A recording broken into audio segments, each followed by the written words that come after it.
Big Night was first published on January 6, 1991 by the NEA, or Newspaper Enterprise Association, illustrated and written by Lincoln Pierce. The strip follows— I'm just kidding. I'd never start a YouTube video like that. It'd be quite ostentatious. I wonder how many new viewers I lost just from that bit alone. This is why you don't quit YouTube videos early. You might miss out on some great lines or twists later on. So the first comic strip I ever read when I came to Australia was, unsurprisingly, not an Australian one, but an American one.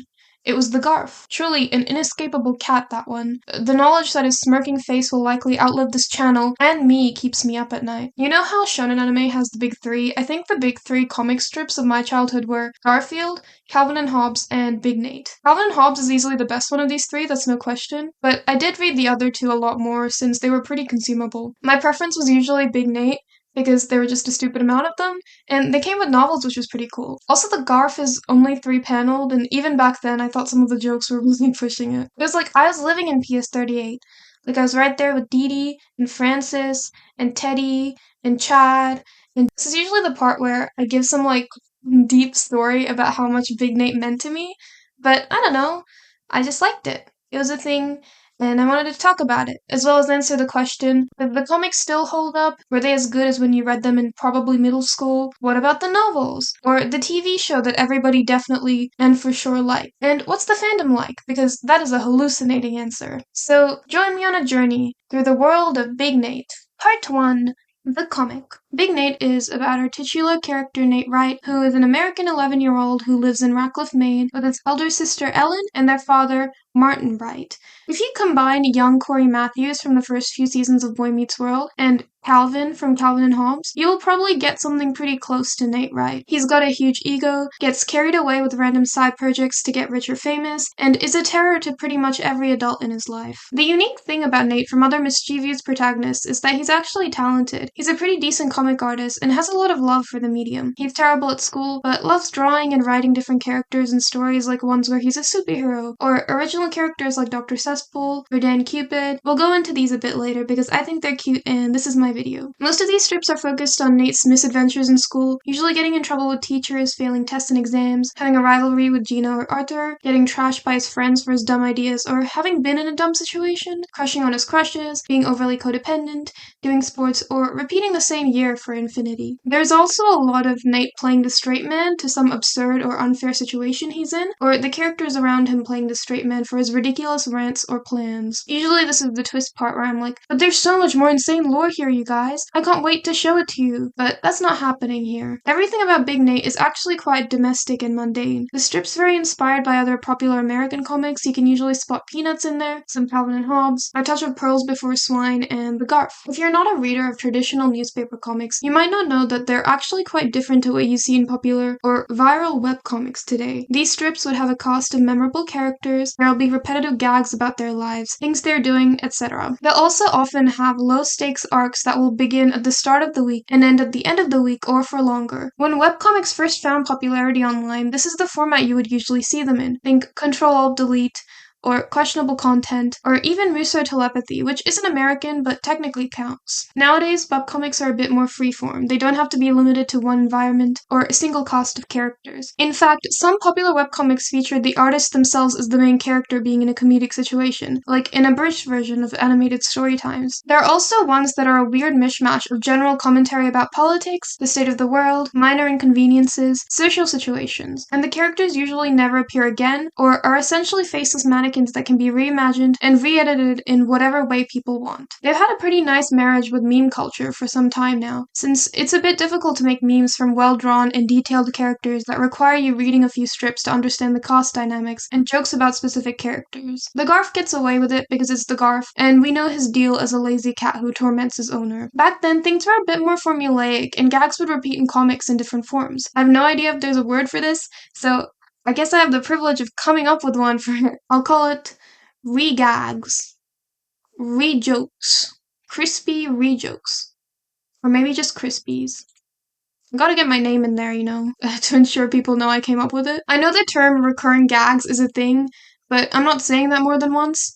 It's too many syllables and this is a long script. A very well-known regag would be the Garf's hatred of Mondays. I like to think that this is the default strip Davis comes up with whenever he wants a day off. There's also Calvin's Spaceman Spiff stories, which he usually dreams of during school, or the regag about how his bicycle is out to kill him, or regags where he terrorizes his babysitter. Regags galore. They never stop, honestly. I personally am not a huge fan of regags. They get quite repetitive, even when they are spaced out quite well. I think non-American comics show that you can have a slice of life comics that falling into the trap of regags quite quickly, so I don't know why they're so common in these. Even actual sitcoms don't do them this often. They have regags all the time, but they're rare and are usually just limited to cold opens or just happen once per season. Unless you're the Big Bang Theory, where it's the same Sheldon is weird regag over and over and over again. Big Nate is mostly regags with a few unrelated arcs thrown in now and then. Since this is such a long series though, there are actually a few regags that just kind of died and haven't really shown up in recent strips. A notable one is Nate being in love with Jenny, or Nate being very talented at chess. I think maybe Pierce himself just decided that they weren't that funny or grew tired of them or something. And the reason I did that huge preamble about regags is because I made a list of all of the regags I found in Big Nate after I read the strip. I'm so sorry in advance because it is a very tiresome list. Let's do this. Mrs. Godfrey and Nate snipe at each other, with Mrs. Godfrey always winning. Mr. Rosa has a second job as an ice cream server because his teaching job doesn't pay enough. School picture guy always takes a terrible picture of Nate. Principal Nichols reprimands Nate for not going to class for some new reason. I don't know if this counts as a regag, but it actually happens quite often. Mrs. Sirwicki has a terrible marriage and vents about it to Nate during detention. Nate's dad tries to score a date and constantly fails like John Arbuckle. The class torments the naive substitute teacher. Francis's book of facts is only interesting to Francis, while Nate and Teddy both hate how boring it is. Nate's feet stink when he takes his shoes off. Nate's dad never gets normal Halloween candy, or doesn't have it ready in time for trick-or-treaters. Trick-or-treating usually involves a costume mishap with one of the cast. Nate's school buddy Peter is way smarter than him and also hates him. Miranda is a terror. Nate hates egg salad, ice skating, and cats. He loves cheese doodles with the same intensity that the Garf loves lasagna, including the strange romantic and sexual undertones. Nate tries to force his neighbor's dog Spitzy to act like a normal dog, but Spitzy wants to not do that. Chester bullies Nate and is terrifying. Kim is in love with Nate, but Nate is not into her. Whitey hugs people and Nate is uncomfortable with that. Chad is cute and lovable, everyone loves him, and only good things happen to him. These strips usually end with Nate's classic catchphrase about Chad, "Behold the power of Chad." Nate is a terrible goalie for his soccer team. Nate's locker has a biblical amount of trash. Nate's in love with Jenny, and Artur is dating Jenny, who is Nate's biggest rival at school. Going school supply shopping with Francis, who is overexcited to go back while Nate is miserable. Going school clothing shopping with his dad, and Ellen loves it, while Nate is miserable. Nate calls his local weatherman Wink Summers to complain about anything to do with the weather, or even not that. Nate begs his dad for a dog and never gets one, so it usually happens during Christmas. Sometimes Ellen also wants a pet, usually a cat. No one can understand Wayne at the comic shop except Gordy. Femme Fatality is hot. That's the whole strip. She's just hot. Coach John is a terrible teacher and person. Uncle Ted is a sad loner with no life and is self-assured despite his unemployment and status as a pathetic, single man. Nate uses an empty bottle to bang against his head to relax himself. Nate has a great nose and can smell anything. He is Smellock Holmes. I ruined the rhythm of this listing thing, didn't I? Gina and Nate snipe at each other during social studies, with Gina usually winning. Their baseball team has a stupid name. Actually, every sports team that Nate is a part of in the strip has a name that he doesn't like. Nate is a great trash talker in basketball. Francis's constant analysis of baseball statistics is annoying to everyone on the team and Coach Calhoun. Calhoun. Is it Calhoun? Calhoun? I don't know how to say that. Nate is a very clickbaity reporter, or article writer. I don't know which. Nate goes real ham on prank day. Nate is good at chess. This one's in the earlier strips. Nate dresses up as Holmes to solve a mystery or something. This one sometimes is in collaboration with his very great nose. Nate's hat is weird and everyone attempts to tame it. NFT Yard Care. This one's also in the older strips and it does not refer to non-fungible tokens. The gang goes to the fair and Nate's the only one who wants to ride scary rides. Enslave the Mollusk are a fairly bad band except for Arthur, who saves it. Sherman the Class Gerbil is miserable and wants to die. Nate sets up booths like Lucy from Peanuts to scam people. Nate and his friends have an annual Monopoly game on New Year's Eve where he cheats beyond what is considered reasonable. Oil painting with Rusty is relaxing. This one is also mostly earlier strips. Next to the Garf, I really don't think I've ever seen a comic strip so reliant on regags. A lot of these regags feel so inevitable too. Both the jokes and the endings are quite predictable. For example, the school picture regag always starts with Nate talking about making some stupid pose that he thinks will make him look really good in the photo, that his friends will make fun of him for. He sees school picture guy and they also banter about the pose or any other poses he's trying. Nate will make a face during this banter, and school picture guy will just snap the photo in the middle of it, creating, as a result, a terrible picture. This happens basically every single year in the comic's lifespan. Calvin and Hobbes actually has a very similar regag where Calvin's parents cannot get a perfect photo of Calvin to send to their relatives because Calvin is such a menace and basically give up on it. But I don't think those are as repetitive or bizarrely stringent as the ones in Big Nate. This is a very roundabout way to land on whether this is a good comic or not, but I will confidently say I think Big Nate is probably not as great of a comic strip as you remember. There are some good bits in it, but very few will make you chuckle. What Big Nate is, ultimately, is that it's Friends. It has some nice, heartwarming moments, funny moments, the cast is wonderful all around, but it's kind of a baseline for the whole comic strip medium. It's not as charming as Peanuts, or as contemplative as Calvin and Hobbes, but it's better than the Garf's Garfness, by a mile, a century even. It's in its own lane, doing its own thing, but I hardly say that it's revolutionized the medium in any significant way. It's just very simple entertainment, and subversion is the most common joke you will find here. Like a very common theme in Big Nate comics is that you see a lot of yourself in your enemies.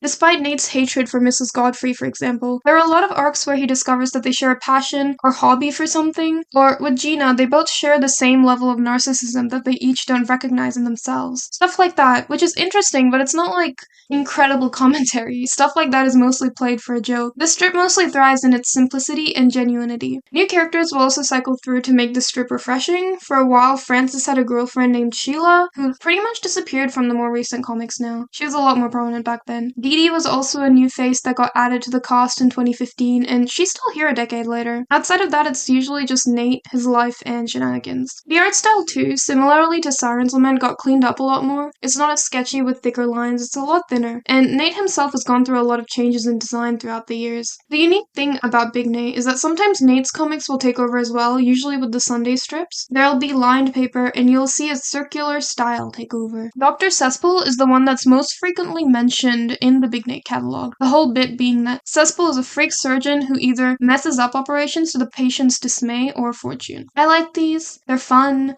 I like the angry rival surgeon who's also there. There's also Biff Biffwell and Chip Chipson, who are news hosts that actually remind me of the host of that old Christian puppet show, What's in the Bible. There's Ultra Nate, which is Nate's alter ego as a superhero. Super Dad, based on his own father. Momentum, an insane stuntman. Lukewarm Private Eye. And the ever-forgettable Action Cat. I fully forgot about Action Cat, and I only found out about it when I checked Wikipedia. And the description for it says that Action Cat is about a cat who is repeatedly hit by passing cars, with no additional information. Nate's comics in the strips are actually very random. They appear out of nowhere, and you're never really shown Nate making them, unlike the novels. In the novels, it's cute. His friend group sometimes asks if he could write comics, or they talk about them very supportively. Personally, I think that the best part of Big Nate comics is whenever Nate has just the most insane plans, mainly when they happen at school. Like, one of my recent favorite bits has been when Nate set up basically a bar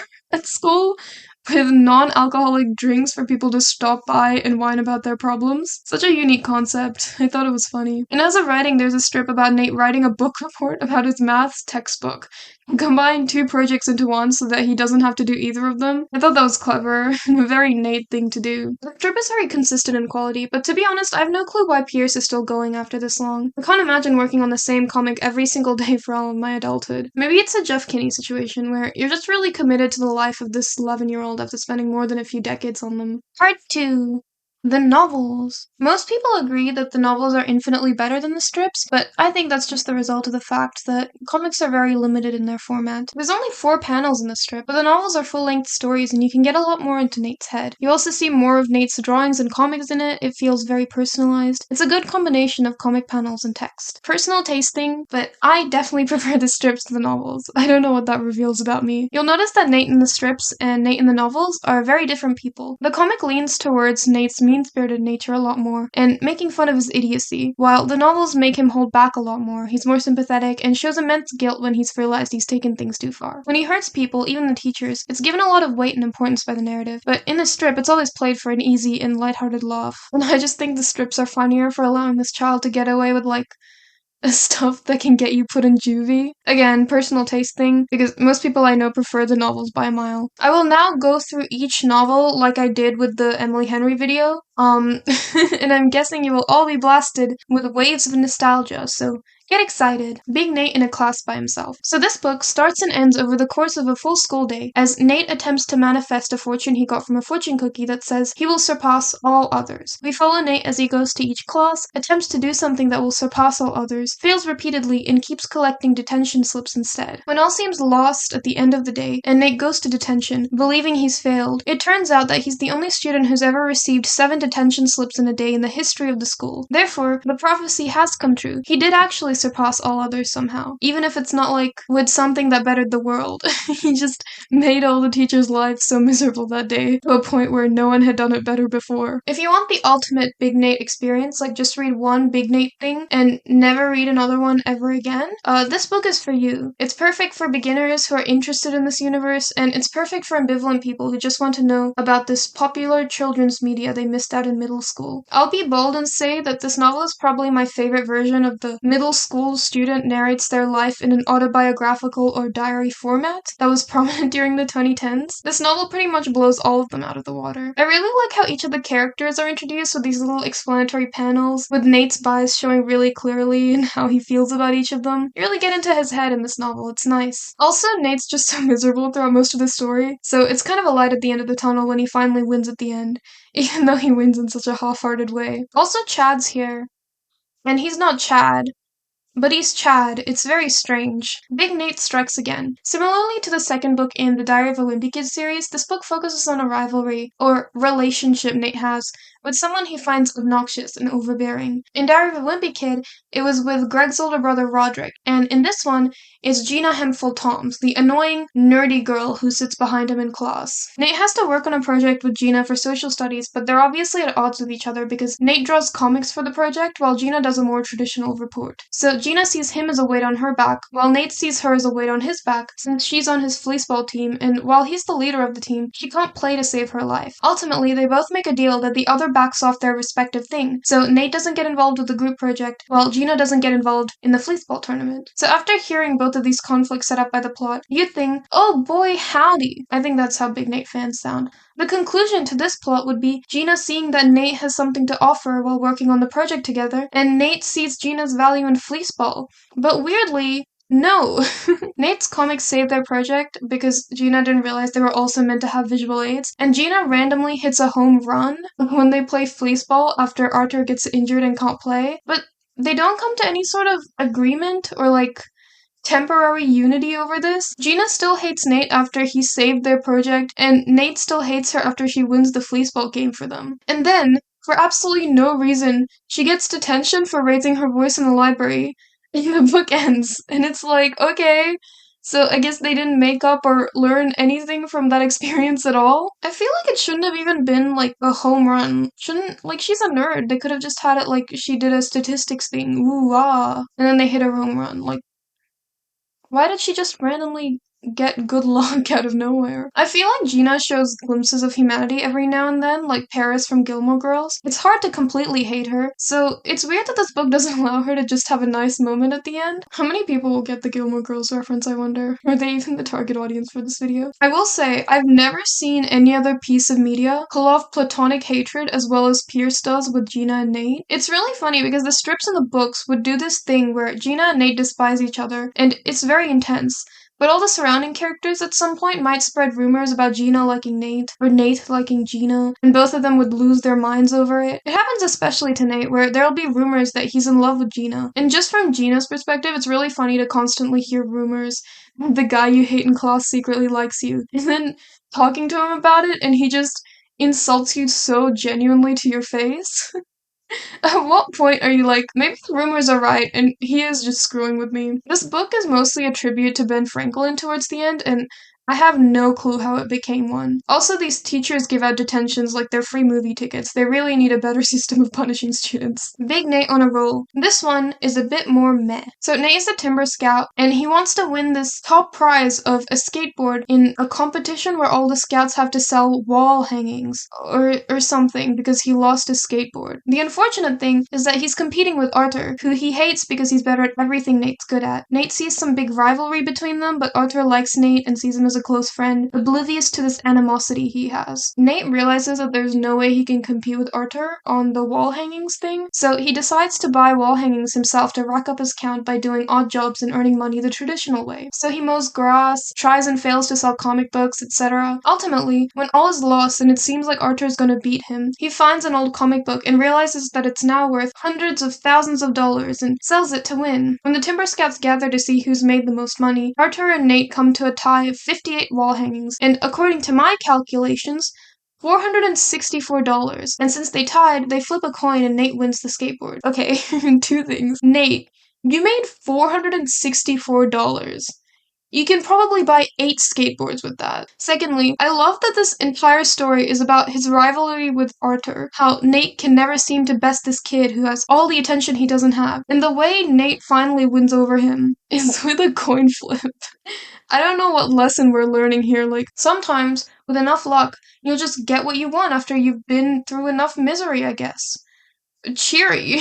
Also, this book unlocked a core memory for me in primary school where I would decode Nate's secret messages that are littered throughout the book, which led me to writing my own code for my own diaries back then. I can't read any of them now because I lost the code, so that was so long ago. Big Nate goes for broke. True to form, here's our third rivalry. We're going a bit bigger this time. This time it's Nate's school PS38 versus Jefferson Middle School. This is actually where Nate's world expands a lot more. There's more characters added to the cast, and they start feeling like a bigger and more fleshed out friend group. This is funnily enough another story where Nate is terrified of people thinking he's romantically interested in a girl he definitely isn't. It's just funny that it happened twice. First Gina, and this time Dee Dee. Actually, Dee Dee kind of steals the show in this book. I've never seen a character just straight up dominate a story as much as Dee Dee did in this one. She's just great the whole way through. She brings a lot of optimism to the cast and calls BS when she sees it. There's so many cliffhangers between chapters which are resolved with Dee Dee saving the day. Nate has a nice character arc where he initially finds Dee Dee obnoxious, but he slowly learns about her and starts to admire her as a person. I thought it was nice. Very cute. The Jefferson rivalry is also wrapped up in a pretty neat way. The one thing that PS38 has on them is their creativity. While Jefferson tends to cheat and basically bully their opponents to win. There's a lesson somewhere there. Just be more creative than your rivals. Wait, I don't think that's it. Anyway, I think this is the best one I've read so far, and a very nice introduction to a new character. Big Nate flips out. So this is the most Disney Channel one of all the ones so far. It doesn't have a rivalry in it, it's mainly about Francis, Nate's best friend, and him having a falling out. Francis gets the camera from Mrs. Godfrey that he gives to Nate, who's taking pictures for the school yearbook, who also ends up misplacing it, which ends up with Francis having to take the blame and save up money for a new camera. And as a result, it breaks up their friendship for a little while. The drama is nice. It was actually a breather to have a cast conflict instead of like some outside antagonistic rivalry for once. And I like Francis and Nate. They have a really cute friendship and a ping-pong rapport, so it sucks to see it go haywire. I will say one thing holding this book back is this character, Nick Blonsky. I do not understand why he exists. I feel like he could have been replaced by any other character. Blonsky is revealed to be the reason why the camera went missing and why Nate and Francis's friendship fell apart. Like, he apparently stole the camera because he thought it was really funny that Nate and Francis were fighting. Or like, he broke up their friendship. He's so cartoonishly evil for no reason. I almost kind of love him for it. He's what a shit stirrer, you know? I guess Gina doing that would be too mean-spirited, since Gina will always be in this weird limbo of being mean to Nate without actively sabotaging Nate. Or like, Randy would have worked, right? Like, Randy would have worked perfectly for this conflict. I don't understand why Pierce didn't just use Randy. I get that he was a red herring, but just have Nick as the red herring. We don't care about Nick. He never shows up again after this. Anyway, I like this one. I thought it was fun. I really liked all the Francis and Nate stuff. They're both such different characters, but they work together so well. It's like Rowley and Greg. If Greg wasn't a sociopath and Rowley was a nerd or something. That really wasn't my best metaphor. Also, Nate gets like hypnotized halfway through the story, actually hypnotized thanks to Teddy's Uncle Pedro, and it works and just disappears by the end of the story. He starts wearing a suit and tie and becomes obsessed with being neat to make it up to Francis for losing the camera. Actually, I should have mentioned that sooner. It's a pretty important development in the story. I just find it funny that the story is grounded as Big Nate just has hypnotism. Like, that's just a thing in this universe. Even in the strips, they have hypnotism, except Nate is the one who hypnotizes people. It's very random, but I think it's pulled off pretty well in the comics and the novels. Very The Mentalist coded. That show had hypnotism in the first season, and I'm assuming at some point the higher-ups were like, that's dorky. Which it kinda is. I'm not even gonna pretend it isn't. Big Nate in the Zone. In the Zone has a very tired trope in a lot of kids' media that I personally hate, which is the lucky charm that actually works trope. In this case, we have a rabbit's foot. Chad has a lucky rabbit's foot that makes his life great, and when Nate has a streak of bad luck, Chad gives it to him. Nate now gets good luck while Chad's gets worse, and then Mrs. Godfrey takes the rabbit's foot, and both of them are rabbit's footsless for the final conflict of the book, which is a sports carnival where they're up against Marcus, the coolest kid in class who's also a bit of a douche and stole Chad's girlfriend or something. In the end, Chad and his girlfriend Maya beat Marcus in the final relay race, and they're all happy ever after. Despite this being the only book in the series I actually own, I think it's one of the worst ones. It's very not good. The only highlight is that there's a part where Arthur is really hurt when he finds a comic Nate drew that was a list of nicknames making fun of him, and basically breaks off their friendship for a bit. And when Nate goes to apologize to him, Arthur acknowledges that he knows Nate's jealous of him because he gets jealous of Nate, and I thought it was a cute scene in a book that overall was painfully mediocre. I have very little else to say about In the Zone. It's kind of just the Nate and Chad show, and there's not a lot to say about Nate and Chad. They're both just there and don't have a very interesting rapport despite having the dynamic of God and disciple. Big Nate lives it up. Did anyone like Breckenridge Puffington III? I definitely didn't like Breckenridge Puffington III. This book introduces Breckenridge Puffington III, who recently moved to PS38 and is very boring, everyone hates him, and so do I. A lot of this book is Nate trying to bond with this kid and failing miserably, and eventually he does. There's a twist that this kid apparently used to bully Nate, but forgot about it. It's like a 5-minute conflict and Dee Dee fixes everything because that girl is the only one with any emotional awareness in this friend group. There's also stuff about the school falling apart and the kids finding a mural to save it, and like a lady who lived back in the day who was a woman and a comic artist, and good for Edna Burkdale, but she does absolutely nothing for the plot. I don't know why she was there. I was mostly sleepwalking through this one, but I remember actually really enjoying it as a kid. I think it made me feel very happy about being a girl comic artist. I think the reason I found it so hard to reread was everything to do with Breckenridge Puffington III. I do not like this character. He has no personality and dominates the story and has little to no charm outside of just liking plants. I like plants too. It doesn't mean I should get featured as a prominent character in a Big Nate book. I'm surprised that out of all of the cast of characters, Pierce didn't try for Teddy. Teddy never gets a storyline. In the Zone starts off as if it's going to go into a story about Nate and Teddy's relationship, and then it just moonwalks its way out and he gets replaced with Chad as the secondary character. So yeah. Don't read this one. This one's no good. Big Nate blasts off. Alright, the final one. Let's do this. Of all the books, I think I remember this one quite well, actually, outside of the one that introduced Dee Dee. So Nate has a crush on this one, a girl that sits behind him. Not Gina, unfortunately, but Ruby Dinsmore. By the way, a general rule of thumb to fans of Big Nate, and those who are watching this deep dive, who have some or no interest in it, just don't get attached to any of Nate's girlfriends or crushes. They're rarely lost. I don't even think his current girlfriend is gonna last, even though it's his longest relationship in the comics right now. Unless they are a permanent cast member, Nate goes through girlfriends like he's flipping TV channels. My proof lies with Ruby, who's never mentioned again in the comics at all. Ruby is kind of here as a prize for Nate to win and not much else. She's just there as a very bland love interest. Not that she isn't likable. She's definitely a step up from Breckenridge Puffington III, but yeah, it's still boring. Also, I get the feeling that Pierce got over the Nate being in love with Jenny thing, so she's just there in the background as an extra, no longer being pined over. Despite Ruby being a new character to the cast, the main focus of this book is actually Nate and Randy's rivalry, bully, wimp, relationship,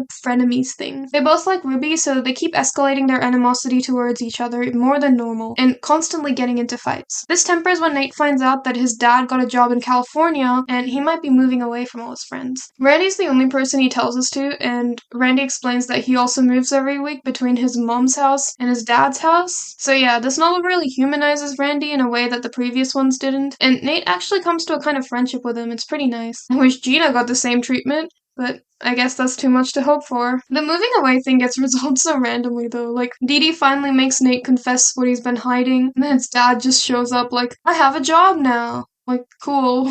So much for dramatic tension. But I guess it would have been a bummer note to end the book series on. Part 3. The TV show. In 2022, Big Nate fans out of nowhere received news that Big Nate was getting an animated TV show. About time, I guess it only took them 30 years. The show was in development hell since the 1990s, actually. It was being bounced around a lot. At first, it was believed that the executive producer of Peanuts would take it on, and then it was just stuck in limbo for 30 years, and then suddenly we got a trailer for it out of nowhere. And it ended up on Paramount Plus for streaming. And, changes were made. The TV show was bad. The only way to put it. The Rotten Tomatoes score is definitely too generous, in my opinion. God knows how, but it got 2 seasons. I just remember people hating it so much that I was surprised to find that it had anything more than 1 season. As of writing, I have not watched this show because I've been scared to. I'm not kidding. I got through Midsommar and I was legitimately terrified at the prospect of watching the Big Nate TV show. But between writing that previous sentence and this one, I have now watched the entire show. What am I doing?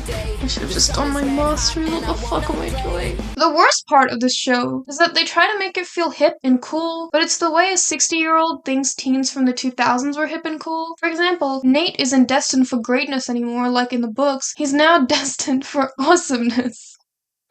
Isn't that something? I have to go to work in an hour, and this is what I'm spending my free time on. My few moments of freedom, and I'm watching the Big Nate TV show. I think the thing I hate most about this adaptation is that it's so painful to get through for anyone who loved the original comics. Every character is flanderized, or their personality is changed to be funny in a very specific way. Like Mrs. Shapolsky, hottest character in Big Nate, is reduced to this flighty grandma. Principal Nichols is like Michael Scott and talks like Chef from South Park. Mrs. Godfrey is just intentionally evil now. Like, she actively wants to put Nate in detention, and Mr. Galvin is overwhelmingly sad. Dee Dee is also girl too. All of her fire and theatrical passions are gone. She's just there to reprimand Nate when he does something stupid. She operates like every other girl character in any of those trio cartoon shows. I hate it so much. They show her drama gimmick and then fully sanitize her from that point onwards. Francis is a nerd boy, and it's unclear if he even has a very close relationship with Nate in this version. The one change I did like with this show was that Francis's parents are shown to be very overprotective, while the comics barely showed anything about the kid's parents outside of Nate's. Teddy also has so few lines that you sometimes forget that he's even a character in this show. Also, Chad does not sound like how I imagined Chad to sound like, even a little. He's also just the quiet kid. He isn't always smiling or saying adorably weird things anymore. He's just like,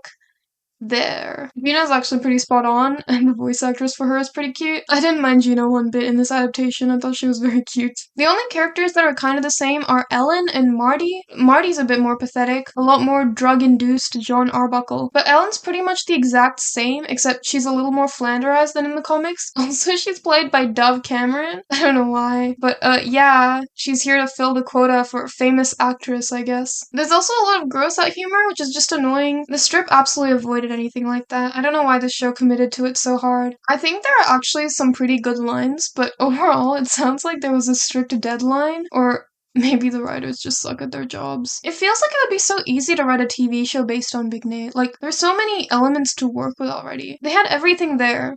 And then decided, actually, let's go for the most generic options because it's easier to market. Let me show you some summaries for these episodes so I can explain how untethered they are to the original comic strip. Nate's grandparents take the rights on an ill-fated seafaring adventure to find the rumored lost treasure of Eau Corpico. Meanwhile, Captain Dee Dee leads a rescue mission to save Nate and his family from the treasure's curse. When Nate finds himself accidentally responsible with cancellation of an entire species, he must save a pregnant lizard from the clutches of PS38's latest home ec teacher, Mr. Gray, who Dee Dee suspects is up to no good. It's spring break, and Nate joins Francis on vacation. There, he discovers the Pope family schedule, an opportunity to pencil in awesomeness. But not everyone is on board, especially when Nate's alter ego, Nathaniel, emerges. Responsible for a grisly bug infestation, Nate resolves to raise money for an exterminator by selling Sora's beloved Pierogas. Meanwhile, Martin partners with one of Nate's teachers to take care of the bugs the old-fashioned way. And my personal favorite one, and the final episode of the whole show, by the way, Season 2, Episode 26, Nate enrolls in clone school in hopes of spreading global happiness. After learning Nate's dad forbids Nate from attending, Nate's friends recruit Martin into a bird-watching club. It was a distraction. Funniest part of the show is that Pierce draws little comics during the end credits that are vaguely related to the episode, and they're just always funnier than the episode itself. Theoretically, I might have enjoyed this as a child if I saw this before I read the comics, I think. It's very similar to Rated A for Awesome, which I wish my child self didn't waste her time watching, but now it's just in the media library I have in my brain, I guess. I can commend this show for trying something unique, but it's so so much worse than the strip. Like, in most, I can say the art style is nice. It has the stop motion Captain Underpants movie kind of vibe, but otherwise it's so dreary. It doesn't have that simplistic charm the strip had. Everything is just constantly on, 100% random edits and fast-paced camera movements. It feels like a show that the character of Nate Wright would make up if he had way too much creative freedom and was being fueled by a sugar rush, and was maybe like 5. Like, the fun part of Big Nate is that Nate centered it as this kind of chaotic child surrounded by a bunch of really normal people. Even his friends are a lot more mature than he is. The comedy came from his arrogance and always sunny antics being so unrealistic and ridiculous. It's bizarre to me that The Amazing World of Gumball got it right despite being far more absurd with its premise than this show. Gumball commits multiple war crimes and creates problems for everyone, but at the end of the day, he was still a kid with an ego. The narrative was rarely proving Gumball right, which was what made it funny. There are hardly moments where you're laughing at Nate in this show. It's mostly laughing with Nate, and Nate sucks in the show, so I don't want to laugh with him, and as a result, most of the time, you're not laughing at all. Did not put this on for anyone, actually. This show is premium brain rot. It just sucks that this show got canned by Paramount after 2 seasons with a little notice, and it's just completely lost from the streaming platform now. You can't find it anywhere else. It's lost media, despite it only releasing a few years ago. I can't imagine how much that sucks for all the people who invested their time into it, including Pierce himself. Despite most people's hatred of this show, Pierce was actually quite a significant part of its development. He was heavily involved in casting, and even doing some of the animation for it too. It sucks that the show has just lost to time now and compilations on YouTube. Part 4. The fandom. The Big Nate fandom is mostly comprised of teenage boys, so yes, it is absolutely and unabashedly weird. This fandom actually used to be quite wholesome, and I know this because I was part of it for a while during middle school. I think I was the only girl who was as into Big Nate at the time. Any other girl Big Nate fans? I might constantly curse to being in majority male fandoms, man. The best part of year 8 or 9 was seeing the comic update in the middle of the day and write something in the comments section. I rarely commented, but I will not reveal myself because I don't know what I typed back then, and I can't get past the paywall Go Comics has on now because the site's only open to Canadians and Americans. This was before I transferred over to Webtoon, before comics became cool with my peers, and now they're uncool again because we have to pay rent and stuff. Back then, people would just laugh or talk about the strip that day. They would consider whether the Lincoln Pierce who sometimes roamed the comment section was the actual Lincoln Pierce. There were a lot of fellow comic artists my age who would ask for advice or have created their own comics and stuff for review.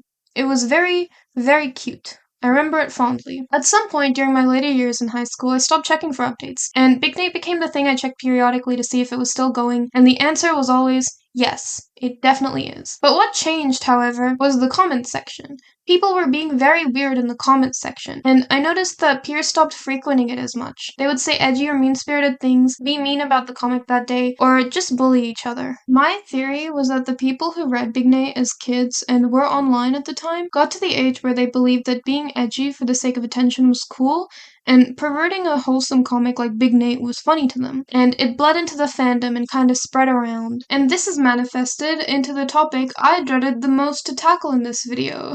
R Enslave the Mollusk. R Enslave the Mollusk is basically R Loaded Diaper, but for Big Nate fans. Both these Reddits are dedicated to having their posts solely related to their respective fandoms, with memes, artwork, stories, and the like. And of course, like I said, teenage and tween boys are weird, so thanks to them, we get absolute nightmares here. Of course, there's some cute stuff, like kids posting their own Big Nate original characters, fan art of the strips, stuff like that.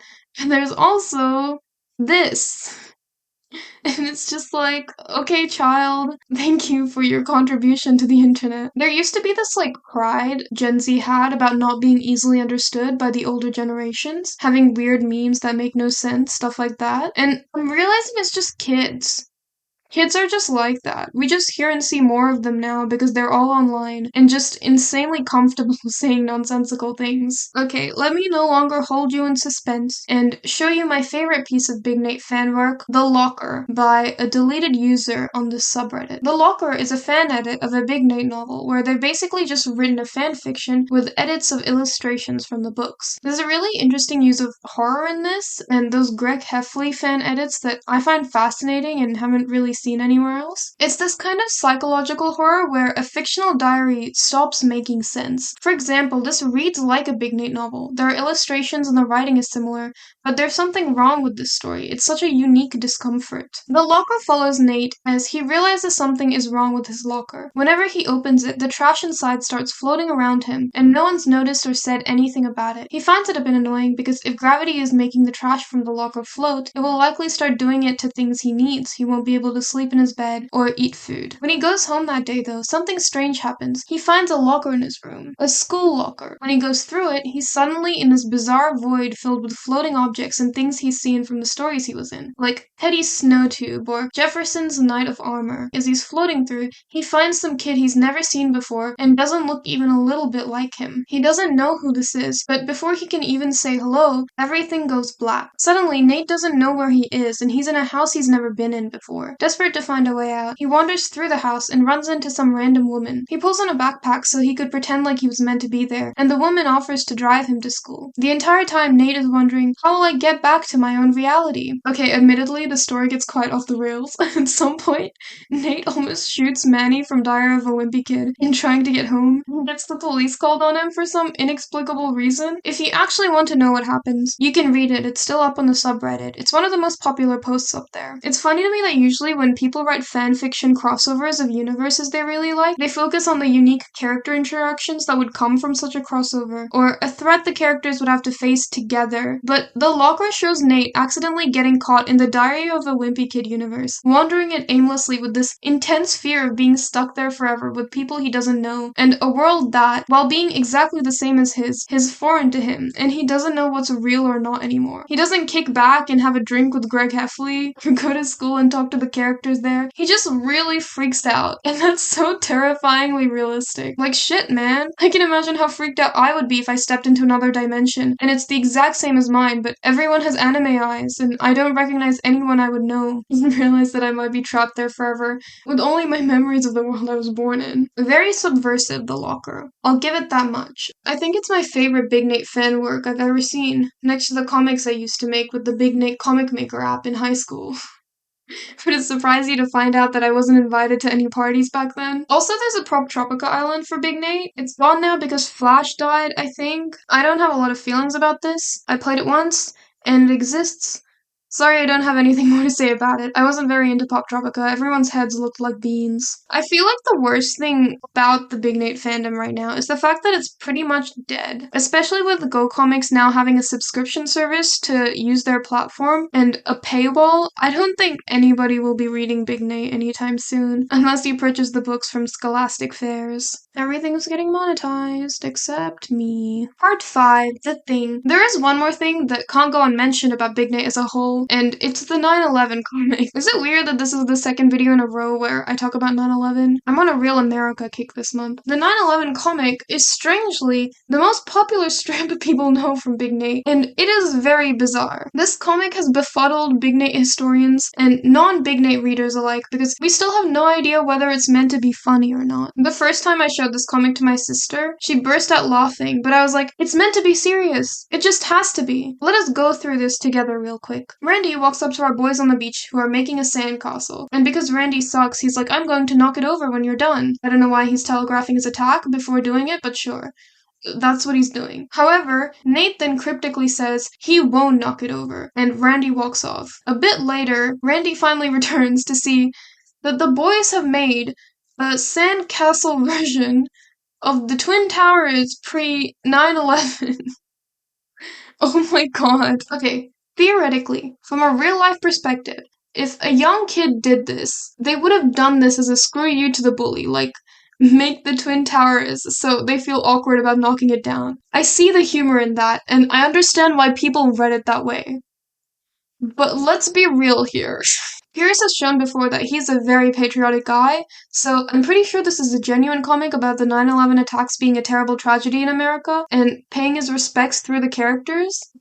The way he goes about it. I don't know what's funnier, to be honest. If he knew it would come off as comedic, or if he just genuinely thought that this would tug on people's heartstrings. It's like Schrodinger's 9/11 sandcastle, the forever mystery of Big Nate. Honestly, there are some iffier comics in the strip's history, but I think it's kind of inevitable as an old comic that's been around since 1991. Not to dismiss all of that, because it is still quite bad. One of the things the comics never really grew out of was the constant fat phobia. It's pretty bad here. I think Chad makes up for it a little because he honestly lives the best life out of all the characters and doesn't care even a little bit about being fat. He's never often demonized about it by Nate or any of the characters outside of his grandmother. But then again, Chad's whole thing is that he's obsessed with food, another obnoxiously stereotypical thing that happens when people write fat characters. When Nate targets the teachers or other students over their appearances and body types, it can be quite mean-spirited. But from what I have read, I think they're not as commonplace as they used to be. It's a cheap shot, I think. It's just not funny, and never really was funny. My final thoughts. When I was little, I really wanted to be a comic artist, and it was 100% thanks to Big Nate. Like Nate, I really loved the idea of having my own collection of comics and drawing different issues of characters and stories. I had my very own OCs back then. Standouts include Ball and Spoon, which was just a ripoff of Bob and Larry from VeggieTales. I made one called Lil Sis and Big Sis, which was based on me and my sister, and a few others. My style of comedy was really inspired by this series, and some of my best memories are reading these basically anywhere I went. I also was a lot like Nate when I was a kid. I would come up with strange project ideas at school, I'd get out of homework any way I could, I'd imitate his style for class projects in primary school. I don't think there was a character that motivated me as much as this one did to pursue art and narrative. And it's weird to talk about how a fictional character inspired you, I suppose. But I was 10 years old, so you can give me a break here. I'm glad I read it. It was definitely worth it. Thank you for joining me on this journey. I hope you were able to get out of it. Get out of it. Get something out of it. That's what it is. I hope you were able to get something out of it. Maybe a core memory of using that comic maker app, because I swear I was the only one who paid $3 to play it. I didn't even end up making good comics with it, to be honest. I hope Pierce used those $3 to get a nice cup of joe. Is that what it's called in America? It's called a cup of joe, right? I'll see you all for my next video. Maybe, and follow me on Patreon for access to a comic book I'm writing right now called Mist. I'm releasing it page by page alongside another comic called The Immortal and the Assassin, and then out of nowhere, I publish a video a week early for my patrons before it's up here on YouTube. I'm not monetized right now, so any kind of support would really help. I'll see you soon, hopefully. Bye!